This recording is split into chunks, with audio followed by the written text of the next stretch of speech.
রাতের কলকাতায় গতির বলি এক প্রিন্স আনোয়ার রোডের ডাম্পারের ধাক্কায় মৃত্যু হলো এক বাইক আরোহী। গতকাল রাতে 11:30 নাগাদ যাদবপুর থানা এলাকা থেকে বাড়ি ফিরছিলেন বেহালার বাসিন্দা রাজু হালদার। সাউথ সিটি আবাসনের কাছে তাকে পিছন থেকে ধাক্কা মেরে পালিয়ে যায় একটা বেপরোয়া ডাম্পার। পিছন হারিয়ে পড়ে যান ওই বাইক আরোহী। ঘটনাস্থলে মৃত্যু হয় তার। সিসিটিভি দেখে ঘাতক ডাম্পারটির খোঁজ চালাচ্ছে লেক থানার পুলিশ। রাতে শহরে বাইক দুর্ঘটনার যার জেরে বাইক আরোহী রাজু হালদার নামে এক যুবকের মৃত্যু হয়।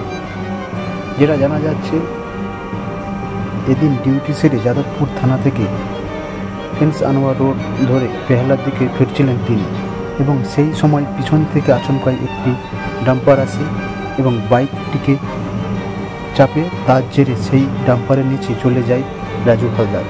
যারা প্রত্যক্ষদর্শী ছিলেন তারা জানিয়েছেন বাইকটির সাইড থেকে আসতেছিলেন এবং মাথায় হেলমেট পরেছিলেন তিনি, এবং আচমকায় পিছন থেকে বেপরোয়া গতিতে আসা ডাম্পারটি এবং বাইকটি পুরোপুরি চেপে দেয় এবং তার উপর থেকে কার্যত ডাম্পারটি পালিয়ে গিয়েছে। লেক থানার তরফে ইতিমধ্যে নিয়ে যাওয়া হয়েছে এবং তার বাড়িতে খবর দেওয়া হয়েছে। রবিবার রাতে এই ঘটনাটি ঘটেছে বলে জানা যায়। সাউথ সিটির সামনে ইতিমধ্যে ঘটনার তদন্ত শুরু করেছে লেক থানা পুলিশ এবং সিসিটিভি ফুটেজ খতিয়ে দেখে ঘাতক গাড়ির খোঁজ চালাচ্ছে লেক থানার পুলিশ।